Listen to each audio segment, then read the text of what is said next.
All right, welcome. We're going to get started. This is going to be a very brief introduction so that we can take advantage of the time with Dr. Ebin. Let me first thank a few people. Beth Quick for helping us with the space, and also the tech support from Do-hee Woo and Hyun Kim. I'd like also to thank the CSC, so Dean Seasongood and Professor MJD, for including this in the CSC Faculty Conversation Series. Third, Eric Hoon and the GSA for supporting the refreshments outside. There's a lot there, so please take advantage of that. And yeah, that's it by way of thanks. Although the particular thanks go to Dr. Chelsea Ebin from the Political Science Department in the CLA. I'm not going to say much more about Chelsea than that, except that she has a new book. And that new book is called The Radical Mind, The Origins of Right-Wing Catholic and Protestant Coalition Building, published by the University of Kansas Press. And we're very happy that she's going to talk with us about that book. We will have some opportunity for question and answers, and I should say that at the request of the presenter, we will not live stream the Q&A. So that will happen in the room, but not via the live stream. Very good. Let's get right to it. Thank you.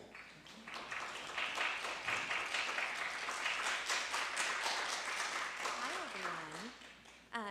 My thanks go to Jesse for making this happen, for reaching out and having us all be in this really beautiful room with a little bit frightening statue that I was previously unaware of.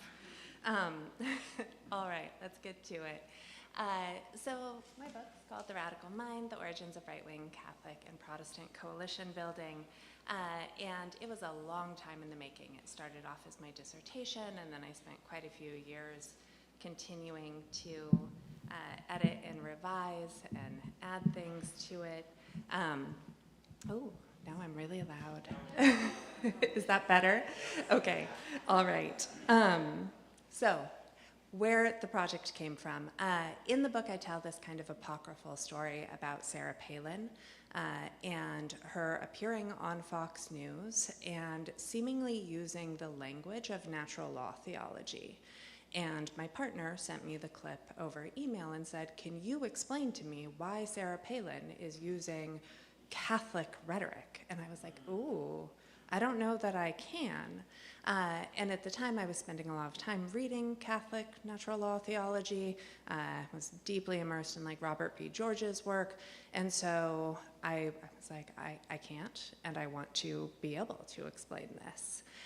So I have Sarah to thank for putting me on this road. But more seriously, the reason why this became an important question for me is that there's a long history of anti-Catholic sentiment in the United States. Protestant settlers disliked and distrusted Catholics, and the image here depicts an anti-Catholic group that called itself the quote-unquote Native Americans, who provoked riots in Philadelphia in the late 19th century. And this was connected to anti-immigrant attitudes and racialized categories. Catholics were often perceived to be un-American.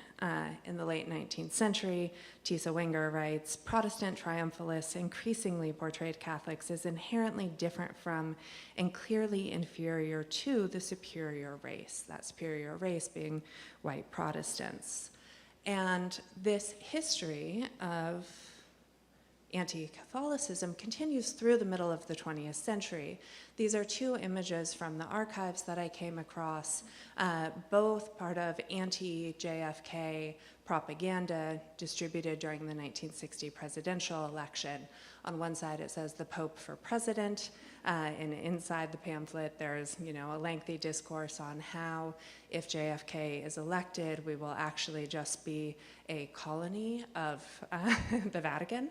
And on the other side, Protestants in a spiritual stupor breed strong Roman Catholicism, right? This idea that you needed to defend the country against a Catholic menace. And this is where we are as a country in 1960, but I can maybe get this to work. In 1994, we're here, evangelicals and Catholics together, the Christian mission in the third millennium. millennium.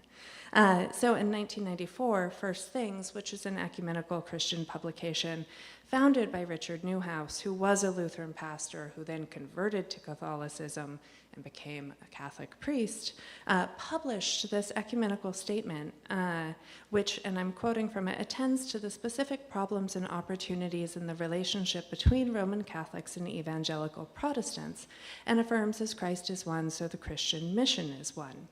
So 34 years, right, and we get to this statement of seeming togetherness. And then if we go 30 more years into the future, we get here. And here we have J.D. Vance, who is our Catholic vice president, sharing a stage with Pastor Jason Howard at an event hosted by Lance Wallnau, who's a leader of the New Apostolic Reformation, which is a Christian supremacist and theocratic Protestant movement, right? And so we really can trace this convergence between conservative Protestants and conservative Catholics over the last 60-some years. And the period I focus on in the book is much more narrow. It's between a 20-year period between 1965 and 1985. And what I tried to do was explore this puzzle, right? Figure out where the coalition had its inception, how it was brokered, what it accomplished. Now, if you think I'm overstating the problem, right, Paul Weyrich, who's one of the main people I focus on in the book, stated, referring to Jerry Falwell, who was a fundamentalist Baptist pastor who was the head of the moral majority, he said, Falwell, looking toward the press table, said it all. The media had better understand that in another context, we would be shedding blood. And we, meaning Protestants, Catholics, and LDS. But our commitment to the family has brought those of us of differing religious views and backgrounds together to fight a just cause, to fight for the family, right? So they were self-consciously aware that they were brokering a coalition and that it was really novel. So the key questions that motivated the work were, how do these two groups converge to form what we now think of as the modern new Christian right? What motivated the formation of the coalition? How did they broker it? And what are the implications of this coalition for our understanding of this movement called the New Right, which was operative in the 1970s, particularly vis-a-vis its influence on the Republican Party? What are the implications for the strategies and tactics of the Christian right and the right more broadly? And what does it tell us about the long-term goals of the new Christian right? I tell my thesis students to write their research questions on a piece of paper and tape it above their desk. These were the questions that were taped above my desk as I worked on the book. To answer them, I spent a lot of time in the archives. There's a list of them. I'm not going to read them. And some images from the archives.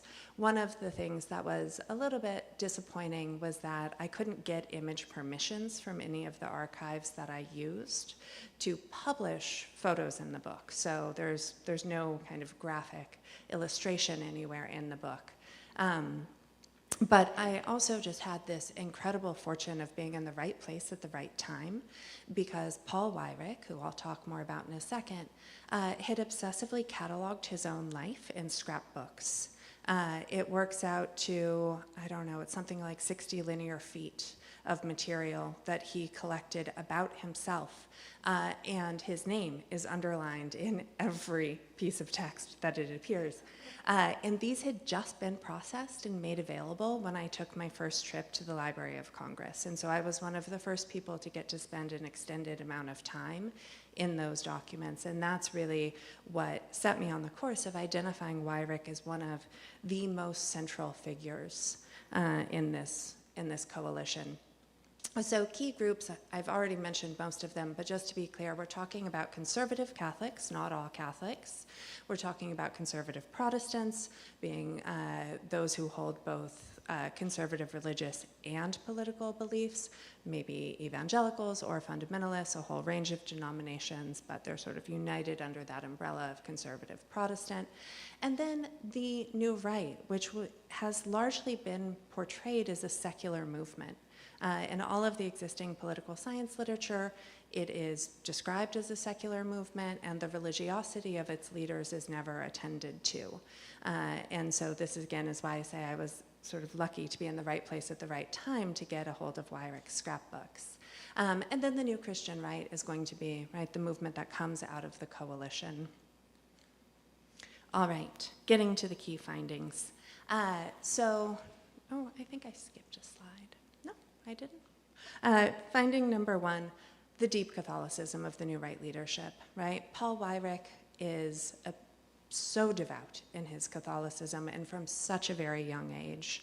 And he is, we might be tempted to call him a traditionalist or an integralist, but he actually defected from the Roman Catholic Church and joined one of the Eastern Orthodox churches because of his staunch opposition to Vatican II reforms and the movement to have the Mass in the vernacular, right, to have the Mass said in English. I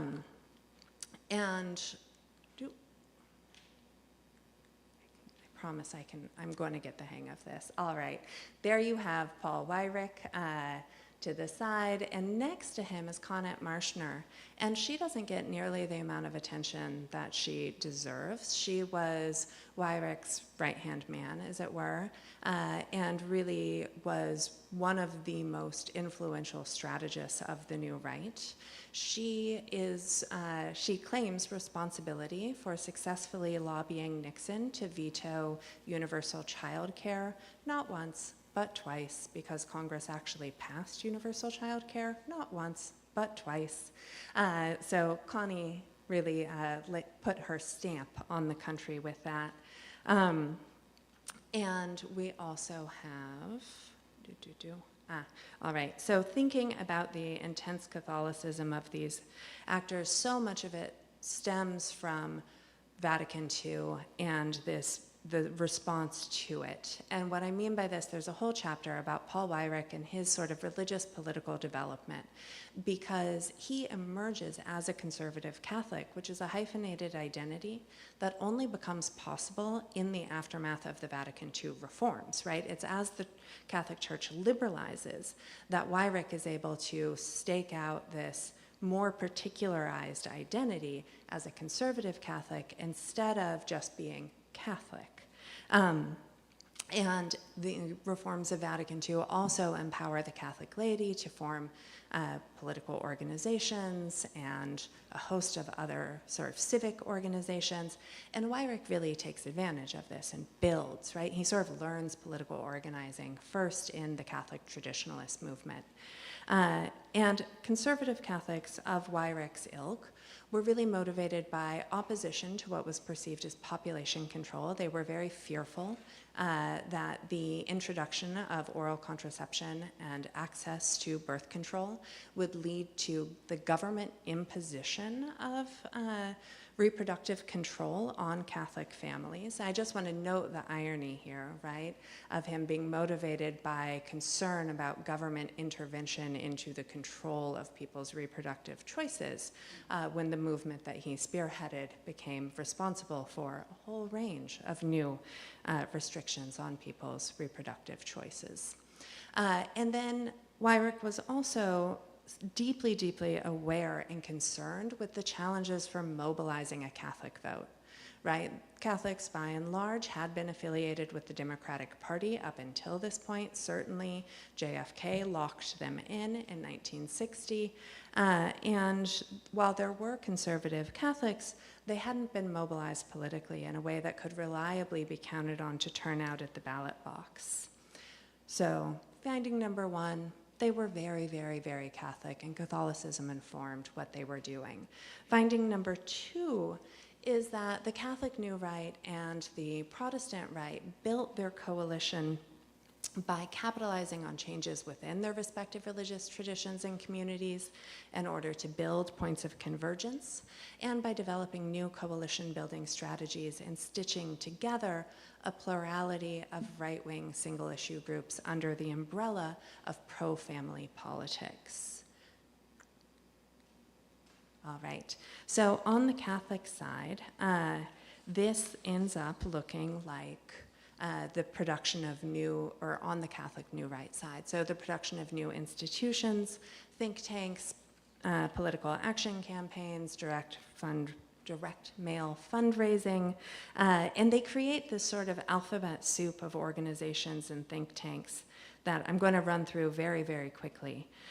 So between 1973 and 1976, the organizations that they launched included, but were not limited to, the Committee for Survival of Free Congress, the National Conservative Political Action Committee, Conservative Caucus, Conservative Victory Fund, Committee for the Republic, the Republican Study Committee, the Senate Steering Committee, the Committee for Responsible Youth Politics, the Richard A. Viguerie Company, Committee for the Right to Keep and Bear Arms, the American Conservative Union, and last but not least, the Heritage Foundation.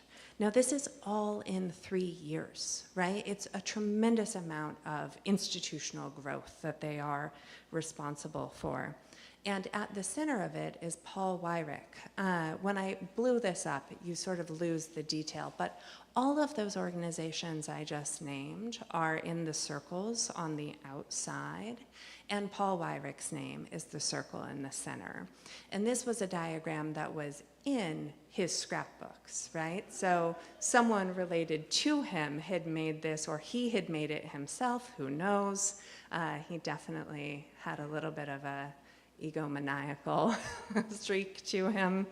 But I think it does a nice job of illustrating how many organizations there are and how central Weyrich is to their formation. And along with Weyrich, Marshner is right there the whole way. All right. On the conservative Protestant side, we have sort of parallel developments taking place, and the chapters in the book present it as a parallel, right? They're sort of paired in this way. You have people like Jerry Falwell building a media empire that involves the purchase of a satellite, right? The sort of televangelism heyday. You have church planting, you have the creation of educational institutions, and you have direct mail fundraising, which is something that Falwell very much pioneered on the conservative Protestant side, and on the New Right side, Richard Viguerie was the sort of kingmaker in that regard. Their organization is pretty decentralized, and they embrace something called co-belligerency, which I will get to. But first, just a little example of the fundraising letters. So this is an Old Time Gospel Hour fundraising letter, which is Falwell, dated November 3rd, 1978. And it is centered around fundraising support to pass anti-gay legislation in California, known as the Briggs Initiative.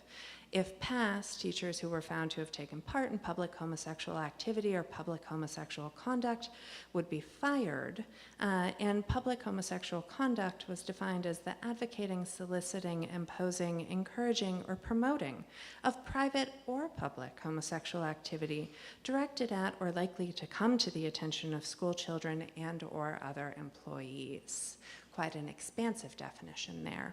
The fundraising letter says, "Dear friend, it was certainly an exciting experience to be with you, yada, yada, yada. I personally want to thank you for your financial and prayerful support," and on and on. I will note that the Briggs Initiative failed, despite Falwell's attempts to get it to pass. I will also note that one of the more distressing things I came across in the archives were letters written to Falwell from people who had thought that they were receiving personal fundraising appeals, right? The technology had just been created to allow mass printing of text that looked like handwriting. And so there were these letters in the archives, mostly from women saying like, "I thought you were really writing to me, and then I learned that this was just a mass mailer, and I gave you, everything I had, and I'm so, crushed that it wasn't personal," which was a very distressing thing to come across. So going back to, centering back the sort of conservative Protestant strategies, we have co-belligerency, which is a strategy that's first sort of articulated by the fundamentalist theologian Francis Schaeffer, and you can see how self-conscious they are about implementing it. There's this passage that I've clipped from a meeting of fundamentalists and evangelicals in response to the invitation issued by Falwell in his book, The Fundamentalist Phenomenon. The meeting took place on February 1st, 1982.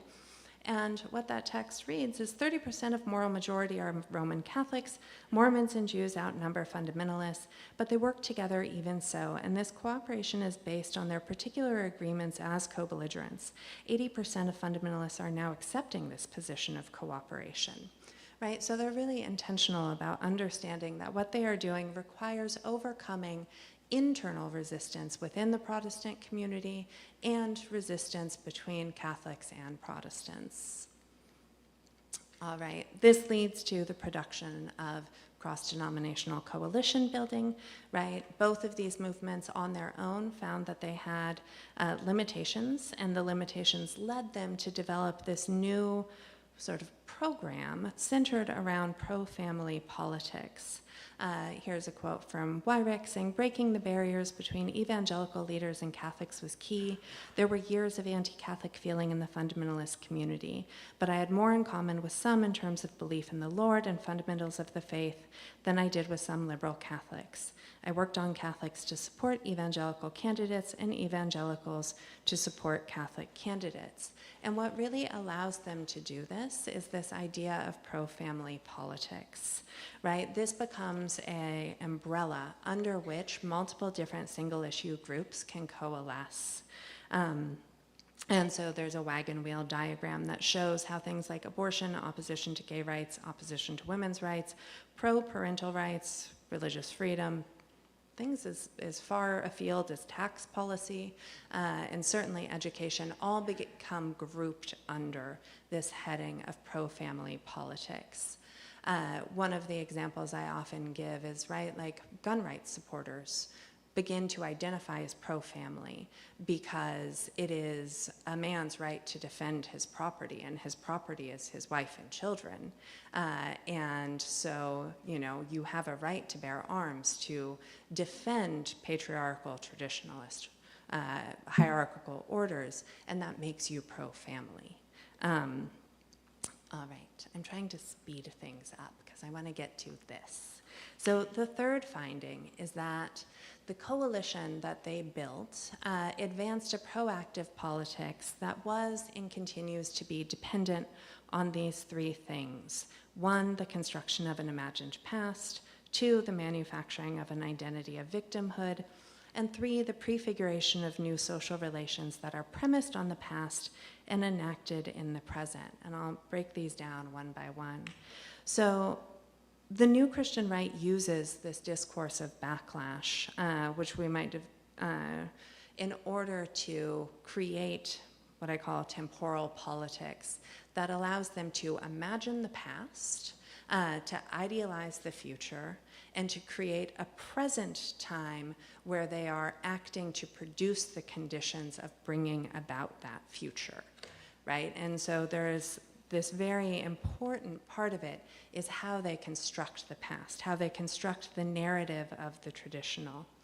And the traditional becomes so significant because it becomes a way of saying that the left is who is responsible for the problems we are facing, right? It is the left that's articulated a radical agenda that demands the invention of new rights and necessarily is fundamentally reorganizing society and destroying traditional practice, values, and rights.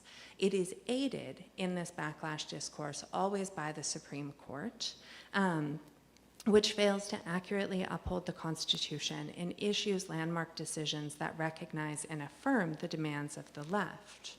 It is as true representatives and defenders of the nation that conservative Christians are forced to take action to defend the nation against leftist revolutionaries who want to destroy white Christians, right? So this formulation of backlash mirrors that's put forward by Davina Cooper, and she writes, the concept of backlash is grounded in a three-part chronological model of change.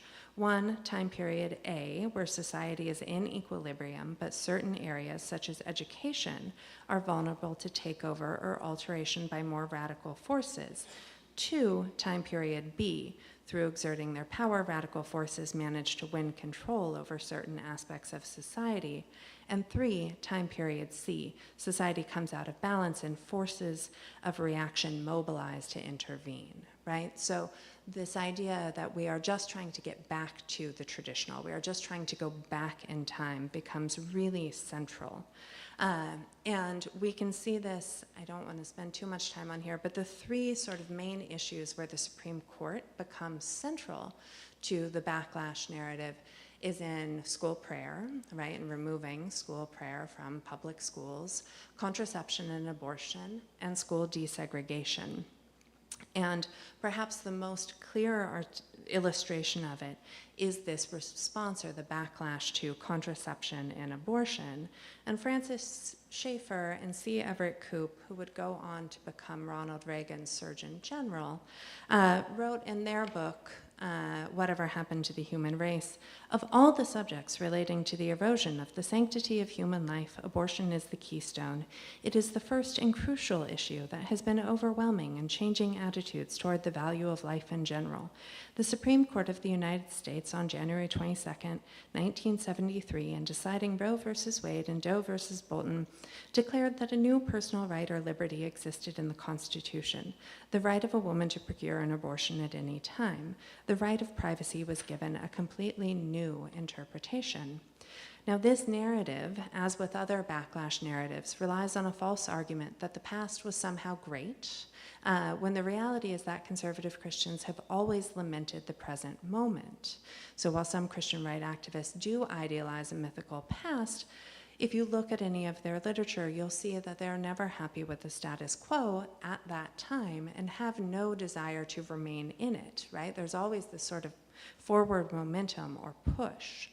As it applies to abortion, the problem with the backlash narrative is that in the time before, during, and after the feminist movement and the legalization of contraception and abortion, Catholics as well as fundamentalist and evangelical Protestants had a clearly articulated political theology, right? So their opposition predates the introduction, certainly for Catholics, predates the Supreme Court's decision in Roe versus Wade. And the opposition is premised on beliefs about male patriarchy and female submission, which long precede the introduction of oral contraception or abortion. This is to say nothing of the fact that abortion has existed always, and forms of contraception have been utilized throughout human history. But the way in which they frame abortion is some sort of transgression against the tradition, and as prompting a need to self-defense in order to return us to tradition, helps to generate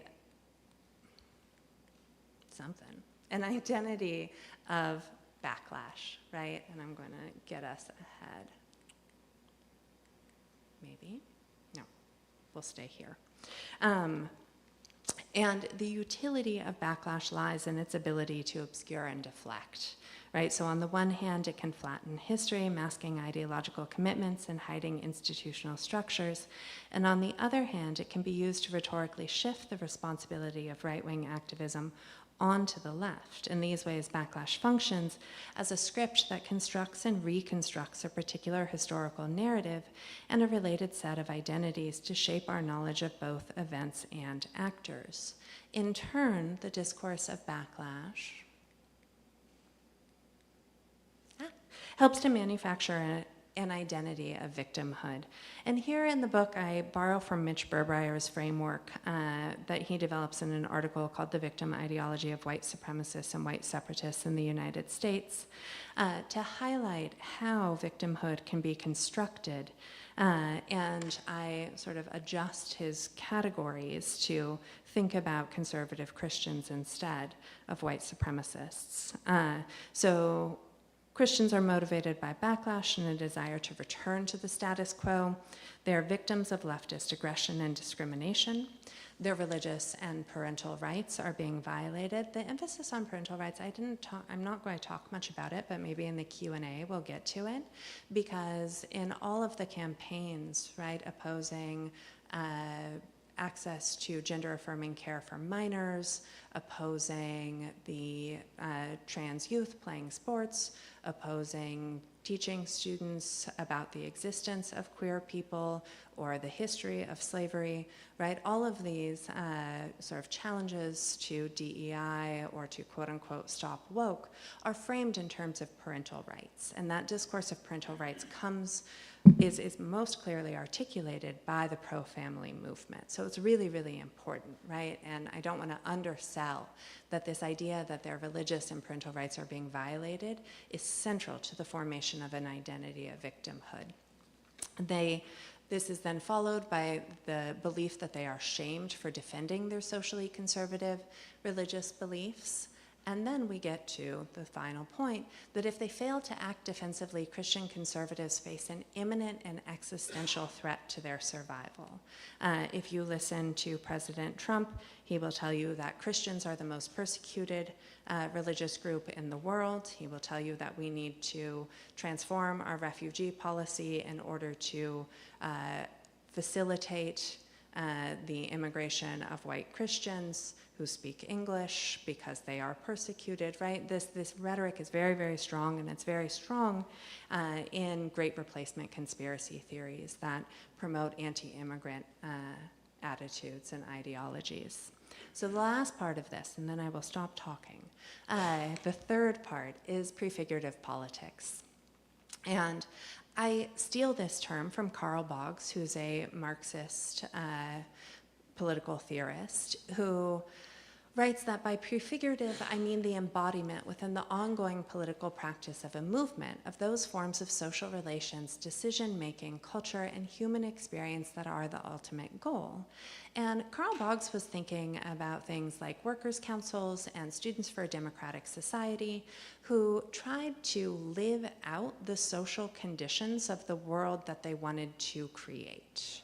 Right? So practicing a sort of radical democracy and egalitarianism and horizontalism. And this is what he means by prefigured. Now, it's a little weird to take this term and apply it to right-wing movements, because historically we always think of it as being applied to the left. But that's what I do.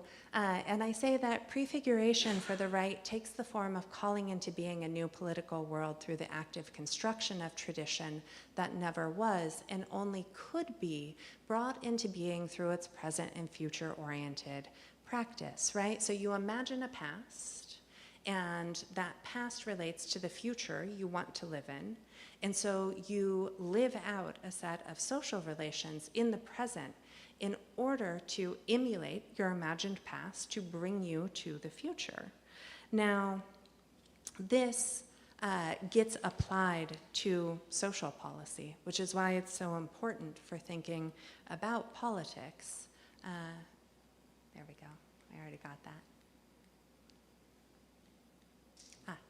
Right, so examples of prefigurative policy, or the way in which this prefigurative thrust gets translated into policy, are family policies that were promoted and drafted by Connie Marshner, but that we can see in the present as well, including controls over reproductive health care, divorce and parenting programs. The New Right and the New Christian Right sought to actually harness the coercive capacity of the state in order to transform social programs that would force people to arrange their lives in order to embody this idealized vision of society. They were not very successful at doing it, but they wrote the program, and that program is explicitly updated in Project 2025. And we mentioned, right, Paul Weyrich is responsible for the creation of the Heritage Foundation. So in some ways, we come full circle to Project 2025, accomplishing far more than Weyrich and his colleagues could ever have imagined, but through the same types of coercive policies, including social welfare policies to promote two-parent, quote-unquote, traditional families through the use of things like the tax code, right? Project 2025, it's so long, so much of it is so boring, but you get to some of the tax code parts and you're like, wow, this is juicy, right? Like this is actually just supposed to force people into being partnered and producing offspring. We see this even more in the recent Make America Healthy Again budget proposed by our department, by RFK Jr., which has no funding for contraception, none, anywhere in the 367-page budget, and no funding for teen pregnancy prevention, but ample funding for policies that promote pronatalism. Right, so there is new funding allocated to IVF. There is funding allocated to maternal health and infant health, but nothing to address the ways in which restrictions on reproductive health care can contribute to infant and maternal mortality rates. All right, the big takeaway is that the New Christian Right wanted to transform American political systems and institutions and social and economic relations, right? So the goal was never to return us to the past. It was never backward looking. It was always forward looking and always radical. It always wanted to fundamentally remake the nation. All right, and I will leave you with a quote from Weyrich. The old right considered itself a dying species. They tried to keep the flag flying while they saw the ship sink. In the new right, we trust in victory. We know that we represent the wave of the future. The old right had only one defensive strategy to retain the status quo. We don't accept the status quo. We want to change it. They did not carry the battle into the streets. We do, right? So very clearly articulating his radicality. All right. I will stop there and maybe get a chair and just chat with you all.